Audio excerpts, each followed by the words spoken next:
Nimemsikiliza kwa makini sana kaka yangu, rafiki yangu, mwanasiasa mkongwe makamu mwenyekiti. Nimesikiliza maneno yake. Kiukweli yanalenga kuhamasisha hisia kwa umma na sio kuwasilisha uhalisia wa kisheria, kimahakama na kiutendaji. Kitaalamu ni emotion propaganda. Tunajua Watanzania wote Lissu alipigwa risasi.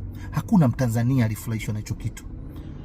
Aliyekuwa makamu wa rais wa Jamhuri ya Muungano wa Tanzania, ambaye sasa rais wa Jamhuri ya Muungano wa Tanzania, Daktari Samia Suluhu Hassan, alikwenda kumtembelea, alimshika mkono, akawashika mkono, na wote mkampongeza na kukiri kuwa amewatia moyo, amewashika mkono na kuleta faraja. Hakuna Mtanzania alipenda. Hasa tusichanganye mambo. Mahakama haiongozwi kwa mashindikizo ya kisiasa. Sasa nataka mtuambie, ni lini, wapi na saa ngapi Mheshimiwa Lissu alihitaji kwenda kufanya check up au matibabu ya aina yoyote, mahakama au serikali ikaweka zuio? Hapa mnapotosha. Mtu hata akiwa amehukumiwa kunyongwa au yuko mahabusu na kesi ya jinai, akiumwa ana haki ya kwenda kutibiwa. Hizo ndio sheria za Tanzania, na wewe ulikuwa mtunga sheria. Ninasikitika kuona unapotosha.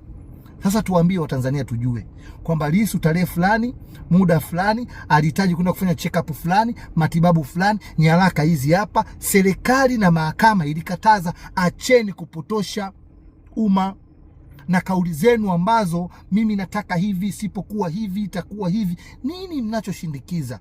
Ni kitu gani ambacho mmepanga au mnapanga? Kwa sababu hii mnawaandaa Watanzania kisaikolojia kwamba isipokuwa hivi kitakuwa. Hakuna, nchi haendeshwi hivyo. Mahakama haiongozwi hivyo kwa mashindikizo ya kisiasa.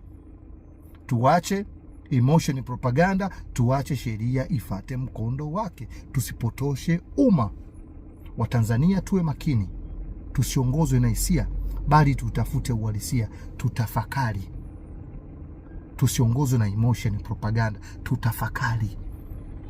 Kila anachoongea mtu tutafakari. Asante.